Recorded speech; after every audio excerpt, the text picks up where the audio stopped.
안녕하세요, 여러분. 국가공인 자격증 전산세무 2급 과정 오늘은 22번째 시간인데요. 오늘은 사업소득과 근로소득에 대해서 살펴보고자 합니다. 우리 소득세법이 두 번째 시간을 맞이하고 있는데요. 항상 공부를 할 때 우리가 어디 위치에 있는지 살펴보는 것이 중요합니다. 우리 처음에는 우리 소득세의 기본 개념에 대해서 살펴보았고요. 그리고 소득별로 공부를 진행하고 있는데요. 그전 시간에 배당소득까지 살펴보았습니다. 배당소득과 이자소득까지 살펴보았습니다. 그리고 오늘은 사업소득과 근로소득에 대해서 이제 본격적으로 살펴보도록 하겠습니다. 우리가 첫 번째 학습할 내용은요, 사업소득인데요. 사업소득에 대한 개념을 좀 잡아보도록 할게요. 자, 사업소득이란 영리를 목적으로 하는 겁니다. 자, 우리 비교를 해서 알아봐야 되는 게 있는데요. 자, 우리 부가가치세법에서는 여러분들 어떻게 배웠죠? 그렇죠. 영리 목적 여부를 불문한다. 그렇죠?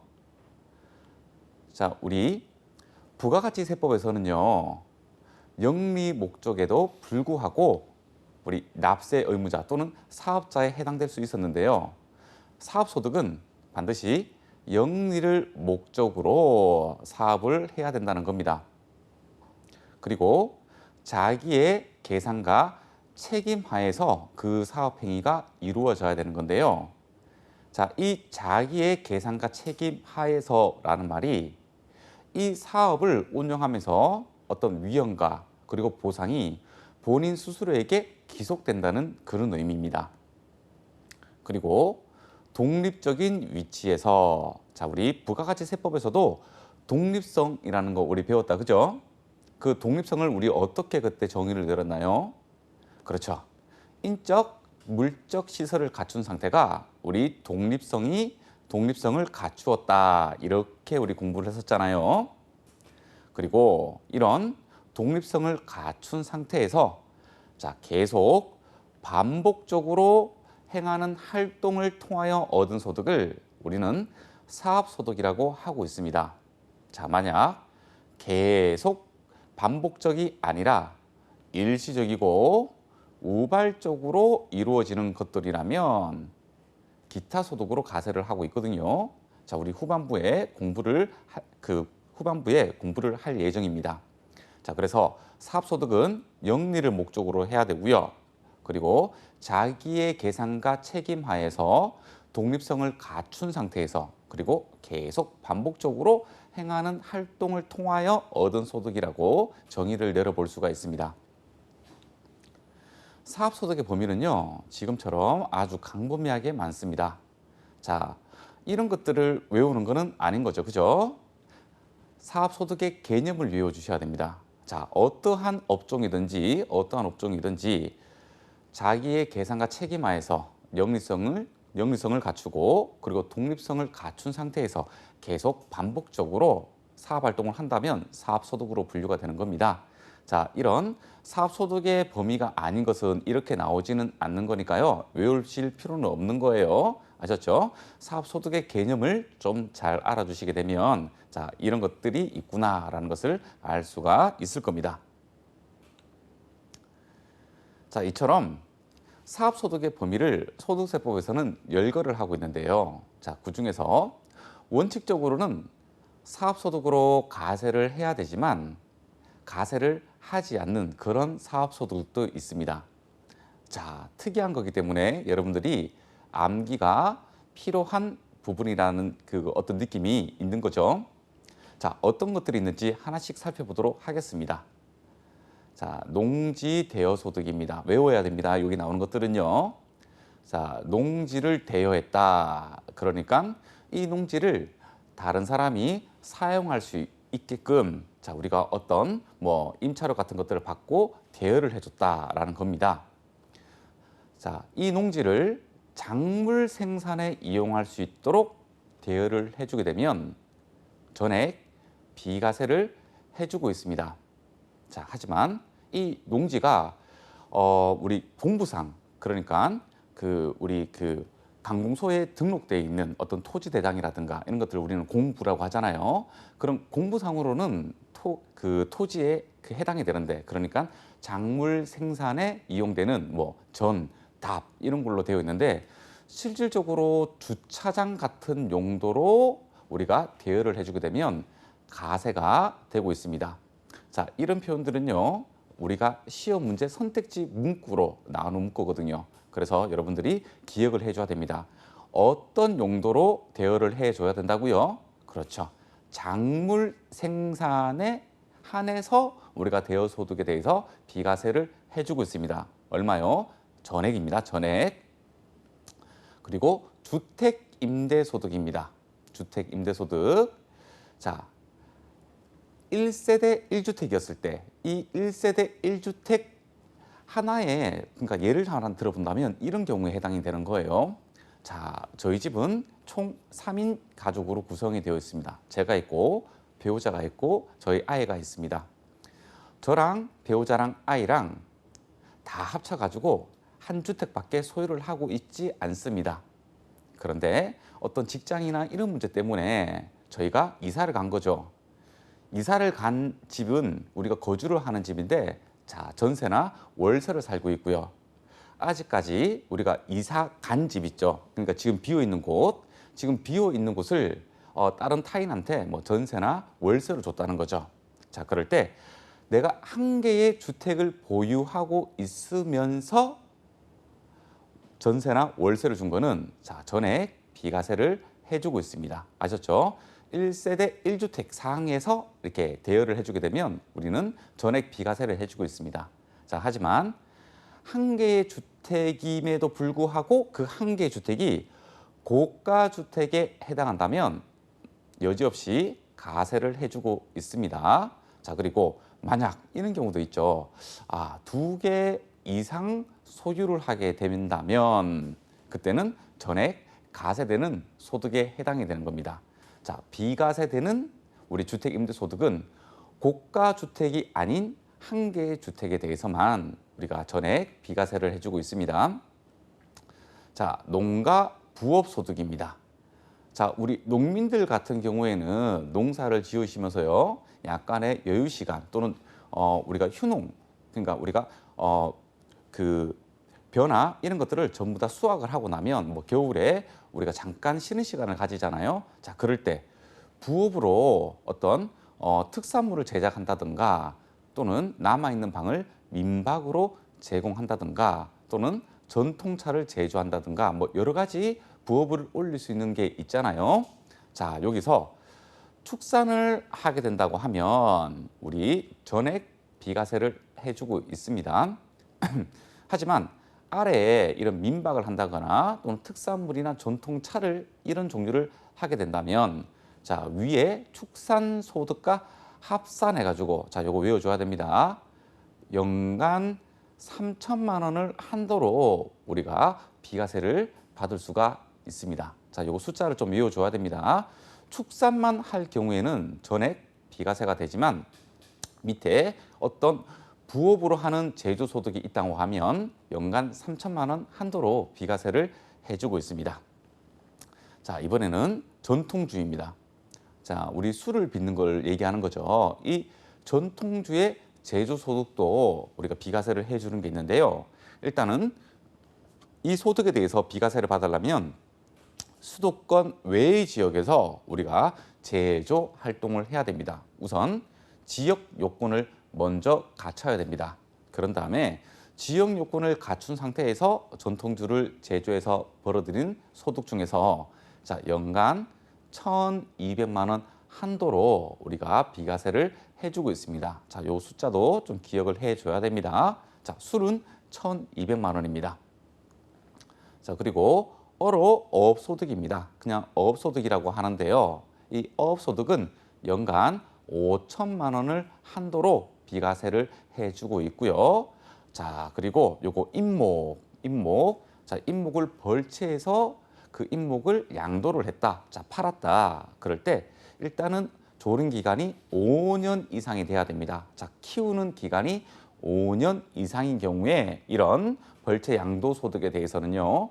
연간 소득 금액을 600만 원 한도로 비과세를 해주고 있습니다. 자, 이것도 숫자를 좀 기억을 해줘야 됩니다.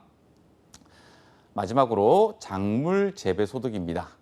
자, 우리 식량 작물 재배는요, 우리 의식주의 그 시계 하나잖아요. 자, 기초 생활에 필요한 이런 식량 작물을 재배하는 업종에서 발생한 소득은요, 전액 비과세를 해주고 있습니다.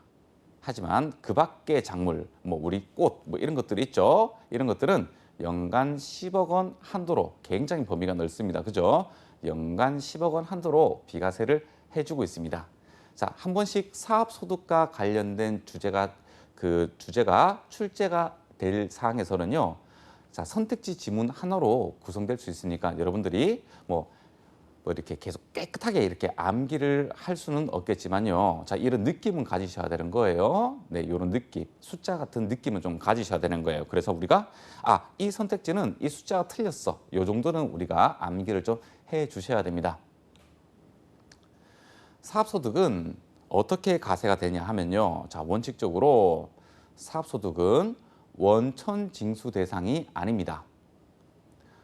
그렇기 때문에 모든 종합소득에 합산해서 과세를 하게 됩니다. 자, 우리가 지나서 어떤 걸 배우냐면요.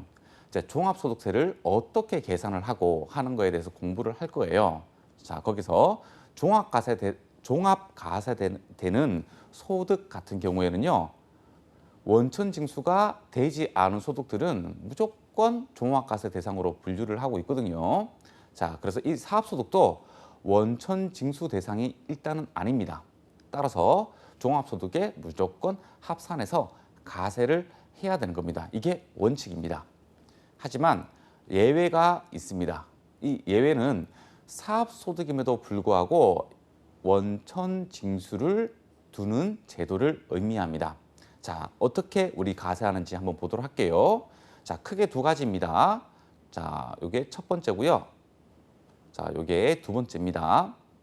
자, 요 부분도 이 원칙이 시험에 나오는 게 아니고 이 예외가 시험에 나오겠죠. 그죠? 왜냐하면 원칙은 사업소득은 원래 원칙적으로 다 종합 과세하는 그런 부분들이니까요. 자, 원천 징수를 하는 게 두 가지가 있습니다. 자, 첫 번째는요. 특정 사업소득에 대한 원천 징수인데요. 자, 이 특정 사업소득을 알아야 되잖아요. 자, 이 특정 사업소득이라는 거는요. 어려보건 영역이나 또는 저술가나 작곡가 등이 제공하는 이 인적 용역. 자, 여기 인적 용역에 관련된 특정 사업소득에 대한 원천 징수를 의미합니다. 원천 징수액은요, 지급하는 금액의 3%를 공제를 하고 나머지를 지급해 주면 된다는 겁니다. 자, 이 율을 잘 외워주셔야 됩니다. 자, 특정 사업에 대한 원천 징수세율은 3%고요. 통상적으로 인적 용역 사업소득으로 구성이 되어 있습니다. 네, 통상적으로 사업자 등록증이 웬만하면 없습니다. 이쪽 인적 용역 사업자들은요. 자, 그리고 이 원천 징수를 하고 나서 연말 정산으로 우리 5월 달에 하는 확정 신고를 연말 정산으로 가름하는 제도가 있는데요. 그게 연말 정산입니다. 자, 대상자가 누군지 한번 볼게요. 자, 우선 간편장부 대상자에 해당이 돼야 됩니다. 간편장부 대상자에 해당하는 우리 보험 모집인, 자, 우리 주변에 많죠. 보험 설계사라고도 하고 재무 설계사라고도 하고 이런 보험 모집인 또는 방문 판매원, 방문 판매원은 우리 코웨이라든가 우리 화장품 이런 것들이 있잖아요. 그런 방문 판매원 그리고 음료품 배달원, 자, 이런 종류의 열거를 해놨거든요. 이런 종류의 인적 용역을 제공하면서 벌어들인 소득을 가진 자는요, 월별로 수익 금액을 받을 때 이 원천 징수를 3%를 하고요. 그리고 내년 2월 달에 연말 정산을 함으로써 5월 달에 확정 신고를 우리가 면하게 되는 거거든요. 하지만 여기에서 다른 소득이 있다고 한다면 다시 5월 달에 합산 신고를 하셔야 되는 구조로 되어 있습니다. 오로지 보험 모집인 또는 방문 판매원, 음료품 배달원업을 하면서 벌어들이는 소득만 있다고 한다면 매월 원천 징수하고 그리고 내년 2월 달에 연말 정산을 함으로써 한 가세 기간에 우리 그 가세하는 그 내용들이 완전히 종결되게 그런 구조로 되어 있다는 겁니다. 자, 그래서 여러분들이 요거 3% 그리고 연말 정산을 하는 사람들도 있구나라고 암기를 해 주셔야 됩니다. 자, 만약 이런 연말 정산 대상자가 아니시면 어떻게 되느냐? 이렇게 됩니다. 자, 매월 우리가 수익 금액을 받을 때 일단 원천 징수를 당하고요. 그리고 알아서 내년 5월 달에 확정 신고를 진행을 해 주셔야 되는 겁니다. 아셨죠? 자, 요거 특정 사업에 대한 원천 징수 여러분들이 기억을 해 주셔야 됩니다. 자, 두 번째, 봉사료 수입에 대한 원천 징수입니다. 조금 봉사료 수입은 어떤 특정 업종에만 그리고 조금 제한이 돼 있는 그런 그 소득인데요. 뭐 접대부라든가 댄서라든가 이런 분들이 받는 봉사료에 대해서 원천 징수를 하는 것을 이야기를 합니다. 자, 이런 봉사료 수입에 대해서 원천 징수를 하려면요. 요건을 갖춰야 되거든요. 이 요건이 요 세 가지인데요. 요 세 가지는 조금 암기가 필요합니다. 아셨죠? 자, 첫 번째. 자, 세금 계산서 등이니까 뭐 신용카드 매출전표, 현금 영수증 모두 다 동일합니다. 이런 세금 계산서 등 우리 적격 증명 서류에 자, 봉사료와 공급가액을 구분하여 일단 기재가 되어 있어야 합니다. 자, 여러분들 공급가액은 우리 부가치세법을 공부를 하면서 알고 있습니다. 그죠? 자, 공급가액에다가 10%를 가산하게 되면 부가가치세가 나오고 그래서 우리 세금계산서에 공급가액과 부가가치세액을 구분해서 기재를 해야 되잖아요. 그리고 세금계산서의 필요적 기재사항이었고요. 자, 이렇게 봉사료도 구분해서 기재가 되어야 된다는 말입니다. 자, 가령 예를 들어서 한번 볼게요. 자, 우리가 결제 금액이 한 55만 원이 되었어요. 55만 원. 자, 근데 이 55만 원은 자, 공급가액과 그리고 VT와 그리고 봉사료로 이렇게 구분이 되는 겁니다. 아셨죠? 자, 이 봉사료에 대해서 30%를 설정을 한번 해볼게요.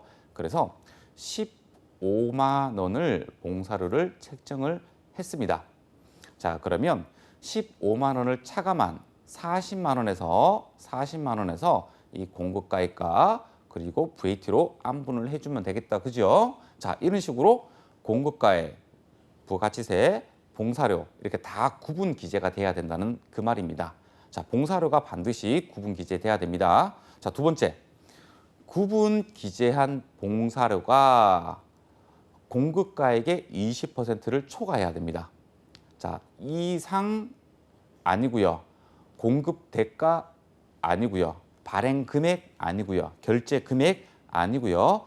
공급 가액의 20%를 초과를 해줘야 됩니다. 자, 세 번째, 사업자가 봉사료를 자기의 수익 금액으로 계상하지 않아야 됩니다. 이 세 번째는 실무적으로는 걱정하지 않아도 되는 게 자, 이런 세금 계산서나 신용카드 매출전표에 이렇게 공급가액, VAT, 봉사료가 구분 기재해 있다면 자동적으로 이 봉사료는 그 해당 사업자의 수익 금액으로 계상하지 못할 겁니다. 왜냐하면 항상 공급가액으로 우리가 매출이라든가 또는 부가세, 가세 표준을 잡을 거기 때문입니다. 자, 이렇게 이런 봉사료 수입에 대해서 이 세 가지 요건을 갖췄다고 한다면 우리가 이 봉사료 수입에 대해서 원천 징수를 할 수 있는데요. 그 원천 징수 세율은요, 5%입니다. 그죠? 자, 그러니까 여러분들 외워주셔야 됩니다. 자, 일반적인 인적 용역 사업자들에 대한 원천 징수 세율은 3%고요. 그리고 봉사로 수입은 5%입니다. 자, 그리고 연말 정산 대상자 좀 외워 주셔야 돼요. 간편장부 대상자이면서 보험 모집인 방문 판매원, 음료품 배달원입니다. 자, 간편장부 대상자 설명을 조금 드릴게요. 자, 우리가 장부를 작성하는 방법은요, 두 가지 방법이 있습니다. 첫 번째는 간편장부, 그러니까 가계부의 형식으로 작성한 장부를 간편장부라고 이야기를 하고요. 그리고 복식부기 장부가 있습니다. 자, 그 말은 뭐냐면 간편장부는 우리가 흔하게 사용하는 우리 집에서 사용하는 우리 뭐 용돈 기입장이라든가 또는 가계부 형식으로 작성되는 거기 때문에 차변과 대변 구분이 없는 거죠. 현금 기준으로 수익과 지출 이렇게 돼 있는 구조로 돼 있거든요. 그런데 복식부기는 차변과 대변 이렇게 구분을 해가지고 우리가 장부를 만들어내잖아요. 자, 그런데 차변과 대변으로 우리가 장부를 만들어내려면 그만한 지식이 있어야 됩니다. 근데 웬만한 사람들은 그런 지식이 없잖아요. 그래서 영세한 사업자들한테는 자, 수익금액 기준으로 나누고 있는데요. 자, 인적 용역자들 기준으로 7,500만 원 이상이 되면 복식부기 대상자에 해당되고 7,500만 원 미만자들에 대해서는요, 간편장부 대상자로 갑니다. 자, 그러니까 인적 용역 사업자들이기 때문에 수익금액이 7,500만 원 미만자이면서 보험 모집인 방문 판매원, 음료품 배달원이 된다면 연말정산으로 확정신고를 가름할 수 있다는 말입니다. 자, 요거 중요하기 때문에 제가 좀 상세하게 설명을 했어요. 잘 기억을 해주길 바랄게요. 자, 그리고 사업소득은 어떻게 계산되는지 한번 볼게요. 자, 아래 표에 나와 있듯이 자, 총수익금액에서 총수익금액을 벌어들이기 위해서 경비를 지출했을 거잖아요.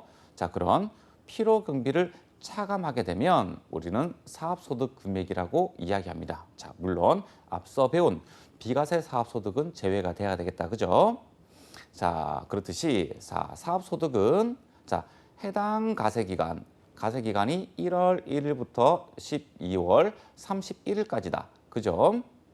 이 1월 1일부터 12월 31일까지 발생한 총 수익 금액에서 이에 소요된 필요경비를 차감해서 계산을 하는데, 자, 요거 2월 결손금 좀 보도록 할게요. 전년도 사업소득에서 발생한 2월 결손금이 있는 경우에는 자, 이를 공제한다라고 돼 있잖아요. 자, 그러니까 총 수익 금액에서 필요경비를 차감한 이 금액에서 마이너스 2월 결손금까지 차감하게 되면 해당 가세기간의 사업소득 금액이 된다는 겁니다. 자, 이 2월 결손금이 뭐냐면요, 총수익 금액보다 필요경비가 더 많은 사항을 이야기하는 거죠. 그러니까 그 해당 가세기간에는 마이너스 손실이 났다는 거죠. 자, 그렇게 된 상태가 되면 우리가 마이너스가 났잖아요. 자, 그러면 다음 연도로 넘어가게 되면 없어지는 게 아니고 그 다음 연도로 이월해가지고 플러스가 난 회계기간에 차감하는 그런 구조로 되어 있습니다. 왜냐하면 우리가 세금은 세무행정을 위해서 인위적으로 1년이라는 단위를 기간을 설정을 해가지고요, 가세를 하고 있거든요. 자, 그런데 좋은 거는 가세하고 나쁜 거는 공제해주지 않는다면 형평성에 위배가 됩니다. 그렇기 때문에 손실이 난 거면 나중에 플러스 이익이 났을 때 거기서 공제할 수 있도록 그렇게 해주고 있습니다. 여러분들 아셨죠? 그래서 사업소득 금액은 이렇게 계산이 됩니다. 자, 그러면 총수익 금액에서 필요경비를 차감해서 우리가 사업소득 금액을 만드는데요. 그럼 총수익 금액은 뭔지 우리가 살펴봐야 되잖아요. 자, 이렇게 구분이 되어져 있습니다. 자, 총수익 금액에 산입해야 되는 거, 그리고 총수익 금액에 넣으면 안 되는 거, 그죠? 요렇게 이거는 넣어야 되는 거, 이거는 넣지 말아야 되는 거, 이렇게 열거를 하고 있습니다. 사업 수익 금액 당연히 넣어야 되겠죠, 그죠? 자, 그런데 뭐 매출 애누리, 매출 할인은 제외가 됩니다.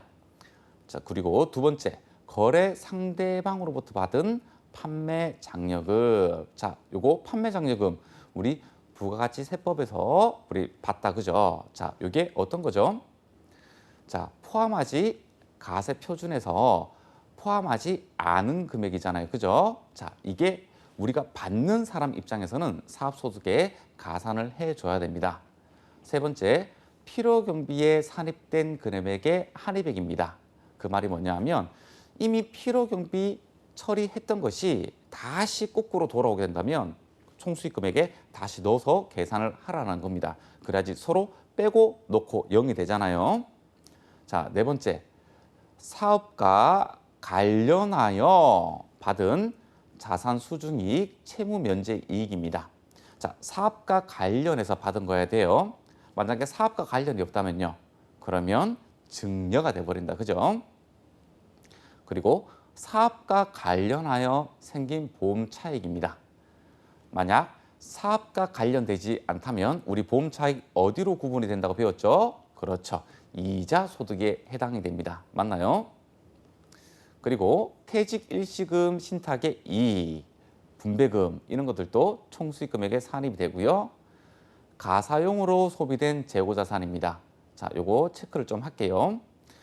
가사용으로 소비된 재고자산, 그러니까 어떤 사업자가 물건을 만들어서요. 판매 목적으로 가지고 있는데 판매를 하지 않고 자기가 써버렸다. 그러면 자기가 제조한 다음에 자기한테 팔았다. 이렇게 본다는 겁니다. 아셨죠? 그래서 가사용으로 소비된 재고자산은 총수익 금액에 산입을 해줘야 됩니다.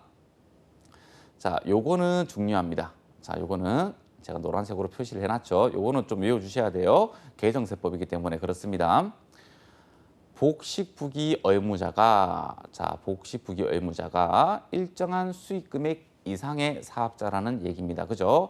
간편장부 대상자가 아니라 복식부기 의무자가 사업에 사용하는 이 유형자산을 양도를 했대요. 양도.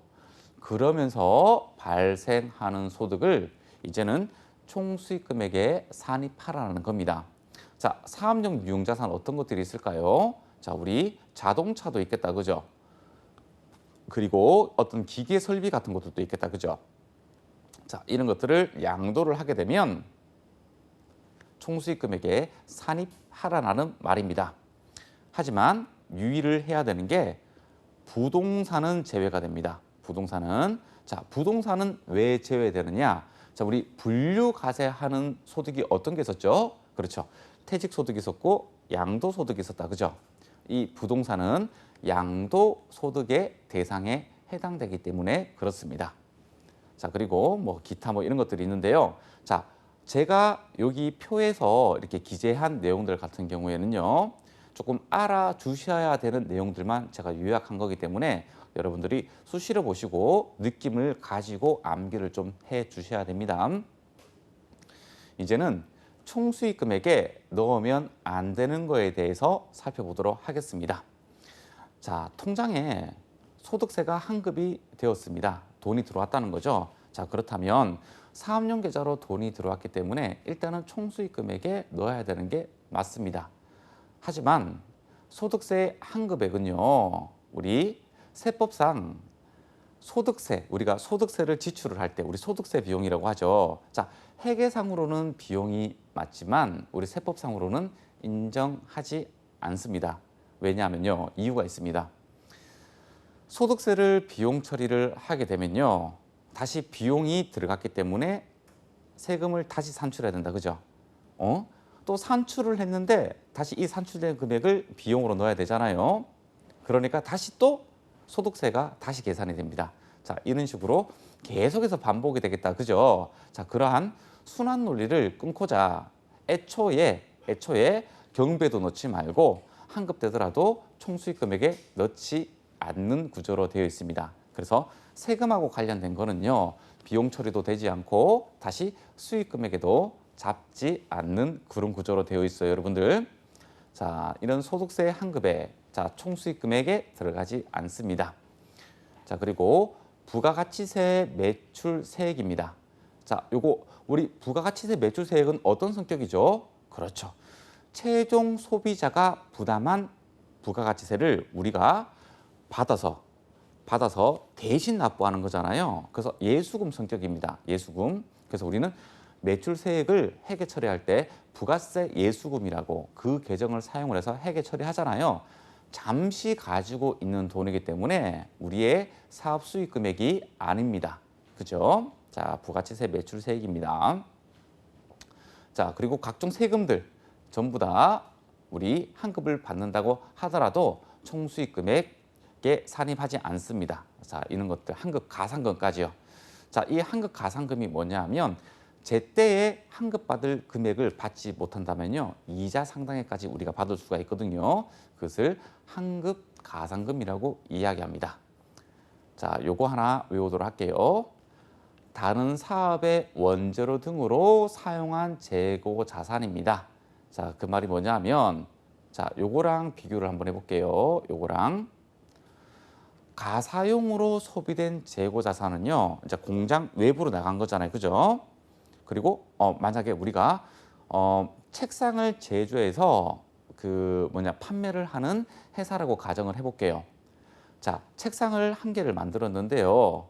마침 그 사업자 집에 개인적으로 주거하는 집에 책상이 필요해서 그 책상을 제조한 책상을 가져갔다. 그러면 자기한테 판매한 걸로 봐서 우리 총수익 금액에 넣어줘야 됩니다.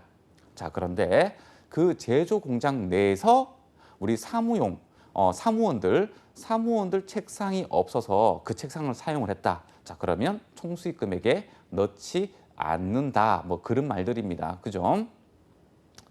그리고 자산 수중 이익, 채무 면제 이익. 자, 여기에서 사업과 관련한 자산 수중 이익이나 채무 면제 이익 중에서 2월 결손금 보존에 충당된 금액은 총수익 금액에 산입하지 않습니다. 애초에 넣지 않는다는 말입니다.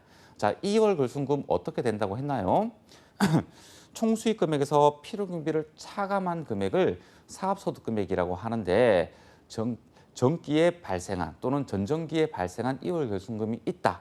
그러면 해당 가세 기간에 사업소득 금액이 플러스인 상태면 우리가 차감을 할 수 있죠. 그죠? 근데 어차피 이 자산 수중이익, 채무 면제 이익도 총수익 금액에 산입되는 요소이기 때문에 여기서 놓고 2월 결손금에서 이렇게 보전을 하나 마찬가지겠다. 그죠? 자, 그래서 이런 자산 수중이익, 채무 면제 이익도 2월 결손금 보전에 충당된 금액이라면 총수익 금액에 불산입하는 것이 맞다라는 그런 논리로 되어 있습니다. 자, 여러분들 요 내용들은요, 객관식 문제로 출제하기가 상당히 좋아요. 자, 다음 중 총수익 금액에 산입하는 것으로 옳지 않은 것은, 이런 것으로 문제가 간단하게 구성이 될 수 있거든요. 그래서 눈여겨 봐 주셔야 됩니다. 이번에는 필요경비입니다. 자, 우리가 필요경비에 산입이 되는 요소가 있고요. 필요경비에 넣으면 안 되는 그런 것들이 있습니다. 자, 필요경비 산입하는 거요. 그렇죠. 우리가 재고 자산을 구입할 때 그 매입 가격과 그 부대 비용은 어떻게 되나요? 매출원가로 비용으로 가야 되잖아요. 그죠? 하지만 부가가치세법이나 우리 회계 기준에서도 배웠습니다. 이런 애누리, 환출, 할인은 제외됩니다. 자, 그리고 이 상품을 판매를 할 때 발생한 이런 보관료, 포장비, 운반비 전부 다 사업 관련하여 발생한 비용들이잖아요. 당연히 넣어줘야 됩니다. 종업원 급여, 복리후생비 전부 다 사업과 관련해서 발생했다. 그죠? 그러니까 당연히 필요경비로 넣어줘야 됩니다. 그리고 부동산 양도자산의 장부가액인데요.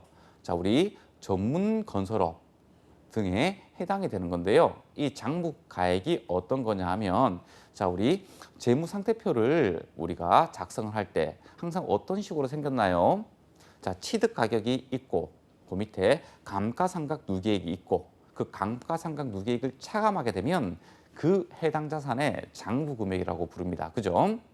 자, 만약에 이런 건설업을 하는 업자가 어떤 건물을 하나 지어서 가지고 있다가 처분을 하게 되면, 자, 그 처분한 금액이 수익 금액이 될 것이고, 그리고 요 장부에 있던 건설했던 그 금액이 경비에 들어간다. 그런 말들입니다. 이런 건설업 등이나 해당되는 거지 일반 사업자들은 이 부동산 양도를 했다. 어떻게 가세한다고요? 그렇죠. 양도소득세로 넣어야 되는 거지 우리 사업소득으로 넣으면 안 되는 겁니다. 어떤 것만 해당된다고요? 그렇죠. 부동산을 제외한 사업용 유형자산은요. 어떤 대상자요? 복식부기 의무자만 해당이 됩니다. 자, 요것도 마찬가지 논리입니다. 자, 복식부기 의무자의 양도한 사업용 유형자산의 장부가액 아셨죠? 자, 만약에 자동차를 처분했다. 그럼 그 처분가액은 총수익 금액에 들어가고 그 자동차의 취득가액에서 감가상각 누계액을 차감한 금액을 우리는 장부금액이라고 부르는데 그 장부금액을 필요경비로 넣는다. 그러면 그 차액이 유형자산 처분 이익이 되겠다. 그죠? 네, 해결을 떠올리면 될 거예요. 자, 그리고 우리 퇴직급여. 자, 퇴직금을 부담하기 위한 금액들. 이것도 사업과 관련됐다. 그죠? 종업원들한테 나가는 거니까. 그리고 사업 관련해 가지고 대출 받았으면 그런 이자들. 자, 그리고 제세공과금. 우리 공장에서 뭐 사용하는 수도, 뭐 전기 뭐 이런 것들 전부 다 사업 관련해 가지고 발생했다. 그죠? 사업용 자산의 감가상각비. 자, 우리 어떤 사업에 사용하기 위해서 취득한 우리 고정자산들 같은 경우에는 취득할 때 모두 다 비용 처리하는 게 아니라 회계 기준에 따라 가지고 우리가 합리적으로 체계적인 방법에 의해서 기간별로 감가상각비로 우리가 비용 처리해야 된다. 그죠? 취득했을 때 취득 원가를 비용 처리하는 게 아니라 감가상각으로 비용 처리한다. 그죠? 당연히 사업상 경비에 해당됩니다. 그리고 이런 사업용 자산에 사용한 수선비, 임차료 전부 다 사업상 경비에 해당이 되겠죠. 광고 선전 목적으로 한 견본품 이것도 사업에 사용했다. 그죠? 자, 시설 객체 기술 납품이란 생산 설비 폐기. 자, 요 가지고는 조금 깊이 있게 공부를 하는 게 좋은데요. 일단은 우리 전산세무 2급 과정에서는 요걸 좀 깊이 있게 들어가지는 않아도 될 것 같아요. 자, 그래서 요 폐기 이런 것들도 사업상 경비로 인정받을 수 있구나라는 것을 여러분들이 기억을 좀 해주세요. 자, 필요 경비로 넣으면 안 되는 거 어떤 것들이 있냐면 자, 이번에 확정 신고를 하면서 추가적으로 납부한 우리 소득세, 가산되는 지방소득세. 자, 요거 필요 경비로 넣으면 안 됩니다. 대신에 동일한 논리로 반대로 환급이 발생한다면 그 또한 총수익 금액 불산입이다. 그죠? 경비에 안 넣었으니까 당연히 총수익 금액에 넣으면 안 되는 겁니다. 세금 마찬가지입니다. 자, 요거를 보도록 할게요. 부가가치세 매입세액입니다. 매입세액은요. 우리가 어떤 물건을 취득을 하면서 부담한 부가가치세입니다. 그지요?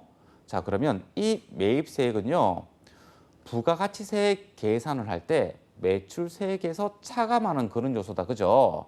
그래서 이 매입세액은 부가세 문제로 넘어가 줘야 됩니다. 그래서 원칙적으로는 필요경비에 넣을 수가 없습니다.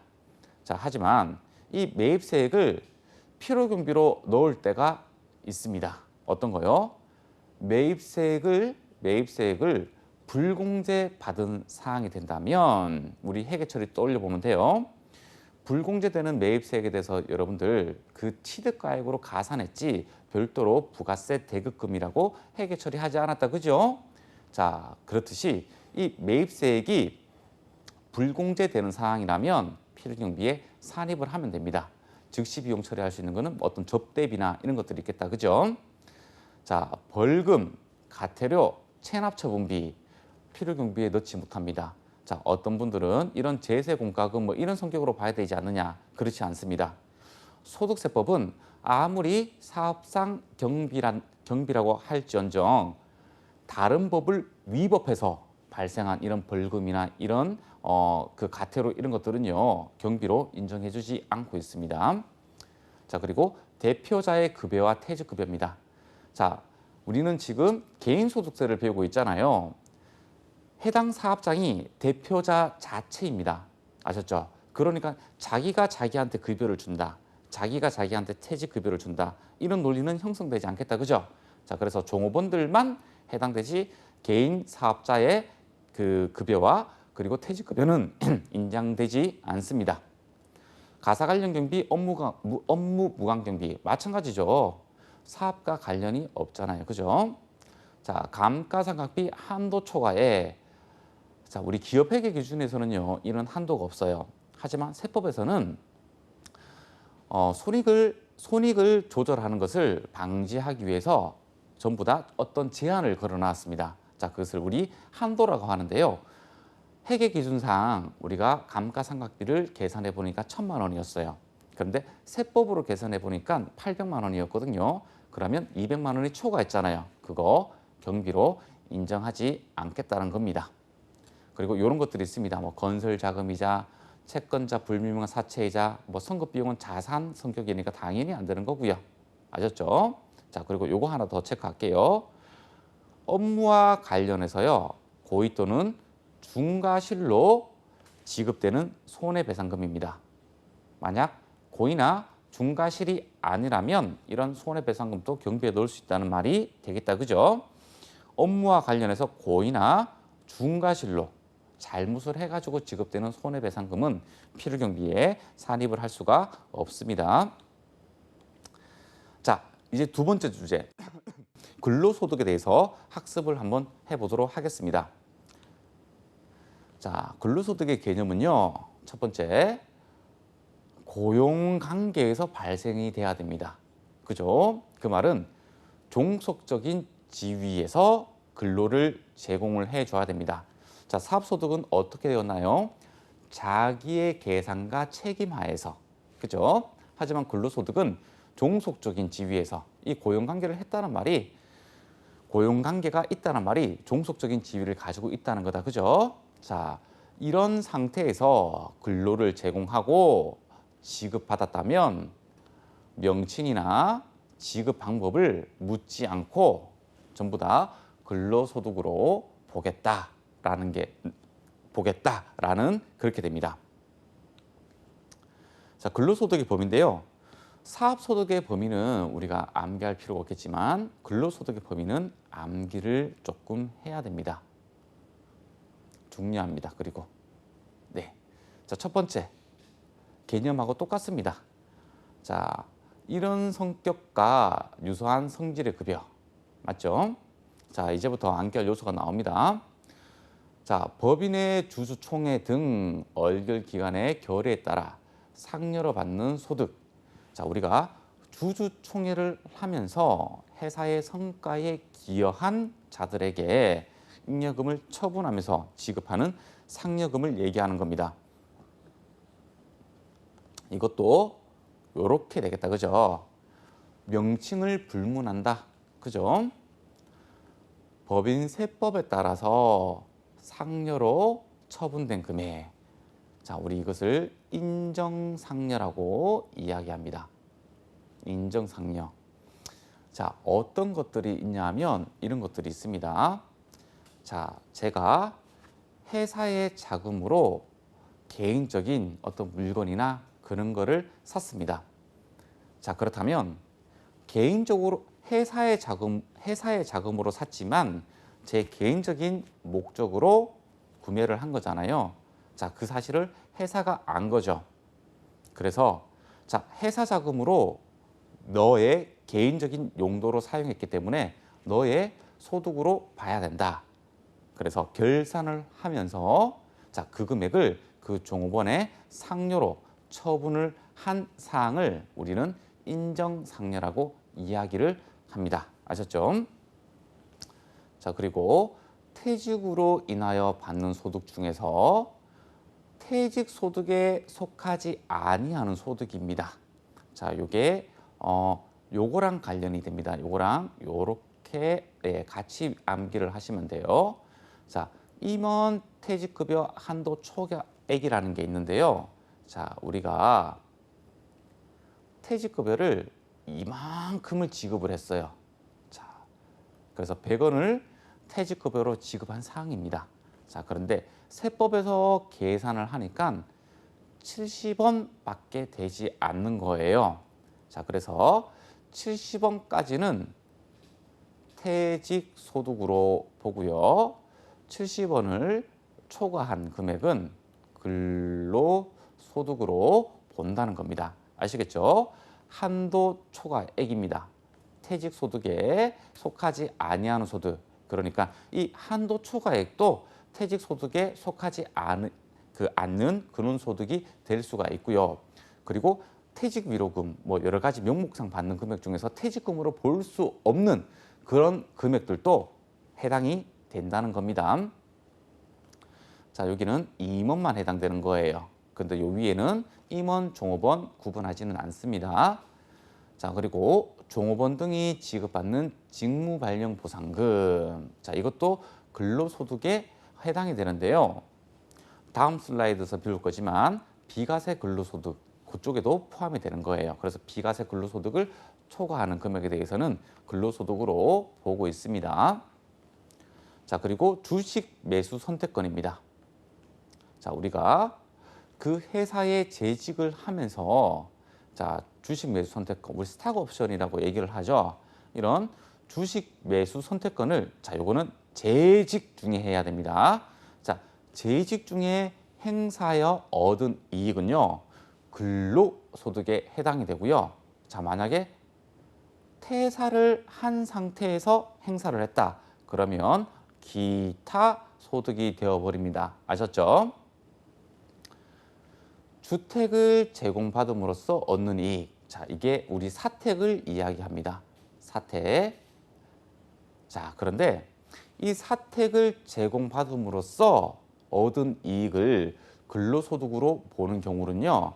조금 회사에서 힘 있는 분들입니다. 자, 그러니까 뭐 주식을 조금밖에 없는 임원이나 종업원은 근로소득으로 보지 않는데요. 자, 우리 뭐 대주주라든가 또는 회사에 영향력을 줄 수 있는 그런 주주 상태가 되게 되면 근로소득으로 본다는 겁니다. 자, 요거 하나 암기를 해주시고요. 자, 그다음 암기할 거. 자, 요겁니다. 자, 주택의 구입이나 임차에 소요되는 자금을요. 회사로부터 절이나 무상으로 대여받음으로써 얻는 이익입니다. 자, 그러니까 회사에서 복리후생 차원에서 주택을 구입하는 근로자에 한해서 1억 원까지 우리는 뭐 0%의 이율로 뭐 대여해 주겠다. 이런 회사들이 있거든요. 자, 그때 우리가 세법에는 법정 이자율이라는 게 있잖아요. 지금 현재 법정 이자율이 한 4.6% 정도가 되는데요. 이게 매번 변하기는 하는데 자, 그러면 법정 이자율로 따지면 회사는 종업원으로부터 이 법정 이자율을 수취를 해야 되는 거죠. 그런데 무상이나 저리로 자금을 빌려주게 되면 안 받거나 아주 조금만 받겠다는 그런 거잖아요. 그래서 그 차이만큼 근로소득으로 봐야 된다는 겁니다. 아셨죠? 하지만 중소기업에 종사하는 종업원은 근로소득으로 보지 않습니다. 아셨죠? 자, 요거 조금 외워주셔야 됩니다. 자, 그리고 요 밑에 거 중에서는 요거 좀 보도록 할게요. 종업원에게 기속되는 단체 환급부 보장성 보험의 환급금. 요것도 근로소득에 해당이 되는 겁니다. 자, 우리 회사에서 복리후생 차원에서 단체 보장성 보험 같은 경우에 단체 보장성 보험을 가입해 주는 경우가 있거든요. 자, 이 단체 보장성 보험 연간 인당 70만 원까지 비과세를 받을 수가 있습니다. 자, 그런데 그게 순수 보장성 보험이 아니라 나중에 돈을 다시 돌려받는 그런 보험일 경우에는 그 환급금을 근로소득으로 보겠다는 겁니다. 이제는 근로소득에서 가세하지 않는 그런 경우를 보도록 하겠습니다. 자, 첫 번째는요.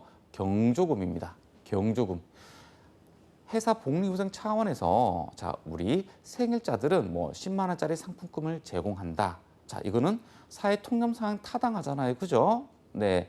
대부분 그런 제도를 다른 회사들도 가지고 있고요. 그렇다고 이런 범위를 초과를 하면 안 되겠다. 그죠? 생일인데 막 1,000만 원짜리 상품권 주고 하면 그렇다. 그죠? 자, 이런 범위 내의 경조금. 자, 그리고 단체 보장성 보험의 보험료 중에서 자, 1인당입니다. 1인당 연간 70만 원 이하의 금액입니다. 그래서 70만 원까지는 비과세를 받을 수가 있습니다. 자, 앞의 내용을 반대로 지금 얘기를 하고 있는 거 여러분들 느낌 받았죠?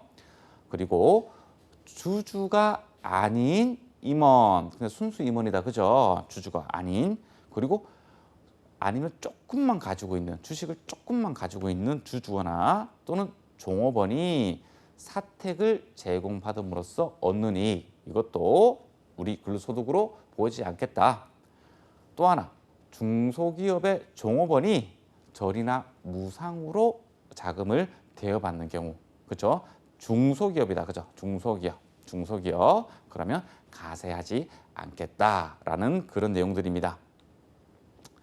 이제 비과세 근로소득인데요. 자, 여러분들 요거 암기를 이제 좀 잘 해주셔야 됩니다. 자, 첫 번째 카테고리는요, 실비 변상적 성질의 급여입니다. 자, 이런 것들이에요. 자, 일직료, 숙직료, 네, 그리고 뭐 이런 것들은 우리가 전액 근로소득으로 보지 않습니다. 자, 그런데 여러분들은 이걸 외워야 됩니다. 자, 급여를 받을 때 월 20만 원 한도로 비과세 받을 수 있는 겁니다. 그러니까 30만 원 받으면 20만 원까지는 비과세, 초과하는 10만 원은 가세, 이렇게 되는 거예요. 자, 자가운전 보조금 요거예요, 요거. 네. 대신에 이 자가운전 보조금은 요건이 있습니다. 자, 여러분들이 기본서를 좀 봐야 됩니다. 자, 자가운전 보조금. 자, 우리가 별도로 여비를 받지 않고 자기의 명의로 차량을 우리가 출장이나 이런 거 했을 때 그때 20만 원을 받는다. 그러면 그걸 비과세해 주는 거예요. 자, 그리고 벽지 근무수당, 연구보조비, 연구활동비, 수도권 밖으로 이사 가는 우리 발령받아서 이런 이주지원금, 그리고 기자가 받는 취재수당, 선원들이 받는 승선수당, 전부 다 얼마? 그렇죠. 월 20만 원 한도로 우리가 비과세가 되는 겁니다. 자, 식사대입니다. 이것도 별표. 자, 우리 현물로 우리 공장 직원들에 대해서 식사를 제공하고 있다. 전액 비과세입니다. 아셨죠? 자, 그런데 별도의 우리가 어떤 종업원들을 위해서 어떤 식사를 제공해 줄 수 있는 환경이 아니라서 자, 우리가 돈으로 지급을 할 테니까 그 돈으로 사 먹어라. 이렇게 되었을 때 식사대를 지급한다면 월 10만 원 한도로 비과세해 주는 거예요. 자, 식사대를 20만 원 줬다. 그러면 10만 원은 가세, 10만 원은 비과세. 이렇게 되는 거예요. 그런데 식사도 제공해 주면서 식사대, 현물로도 제공해 주면서도 또 돈으로 지급을 했다. 그러면 식사는 전액 비과세, 그죠? 돈은 전액 가세. 이렇게 우리 해주고 있습니다. 자, 국외근로소득입니다. 자, 이것도 숫자를 외워주셔야 됩니다. 자, 일반 근로자가 국외에서 근로를 했다. 그러면 매월 100만 원을 한도로 비과세를 해주고 있습니다. 자, 우리 국위 선장을 위해서 외국으로 나갔는데 이것까지 가세하는 건 그렇다, 그죠? 자, 원양어선이나 국외건설, 그러니까 해외에서 조금 더 힘들게 일하시는 분들은 월 300만 원 한도로 해주고 있습니다. 그리고 공무원들도 자, 이런 기준으로 해가지고 비과세를 해주고 있는 거예요. 생산직 근로자에 대해서 해주는 건데요. 자, 무조건 외우셔야 됩니다. 시험 문제 잘 나옵니다. 자, 공장에서 일하시는 분들 또는 강산 같은 데서 뭐 채광이나 이런 업종을 영위하시는 분들 요건이 있습니다. 자, 일단은 작년도 총급여가 3천만 원 이하여야 됩니다. 요 숫자를 외워야 됩니다. 그리고 월정액 급여가 210만 원 이하여야 됩니다. 자, 요 요건을 갖추게 되면 생산직 근로자는 연간 240만 원을 한도로 비과세 해주고요. 조금 힘들게 일하는 강산 근로자, 그리고 정규직이 아닌 이런 근로자는 한도 없이 전액 비과세를 해주고 있습니다. 시험 문제 나오기 때문에 여러분들 잘 외워주셔야 됩니다. 자, 그리고 기타 이런 것들이 있는데요. 자, 이런 학자금도 비과세 해주는 규정이 있습니다. 자, 요런 회사에 이런 지급 기준이 있어야 됩니다. 자, 그런데 여러분들 요거를 좀 외워주셔야 됩니다. 자, 출산이나 또는 6세 이하의 자녀가 있어요. 그러면 월 10만 원 이내 금액을 비과세해 주고 있습니다. 요거 아이가 2명이다. 인정 안 됩니다. 1명만 인정이 되는 거예요. 아셨죠? 그리고 요런 그 조금 안 좋은 쪽으로 해서 받는 것들 있잖아요. 네, 그런 것들도 전부 다 비과세 근로소득이고요. 자, 직무발명보상금 500만 원 이하, 요거는 비과세예요. 자, 그래서 요거 500만 원 외워주셔야 됩니다. 자, 수입 시기인데요. 자, 일반적인 거는요, 그 수입 시기를 근로를 제공한 날을 수입 시기로 하고 있습니다. 자, 그리고 잉여금 처분에 의한 상여. 자, 우리 회사에 기여한 사람들한테 우리 자금을 좀 풀자. 그때 자, 주총일이 되는 거예요. 요 잉여금 처분 결의일이.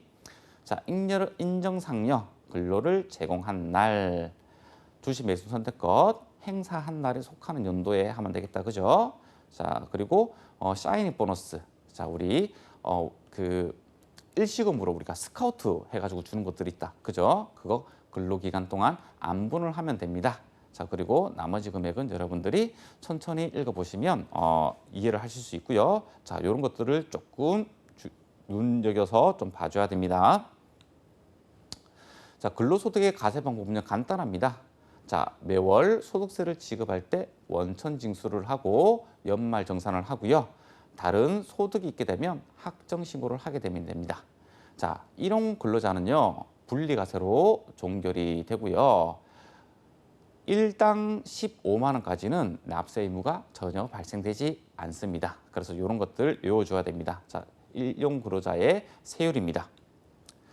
근로소득 금액은요, 총급여에서 근로소득 공제를 차감하면 되는데요. 자, 여기에서는 외우는 거 아닙니다. 그죠?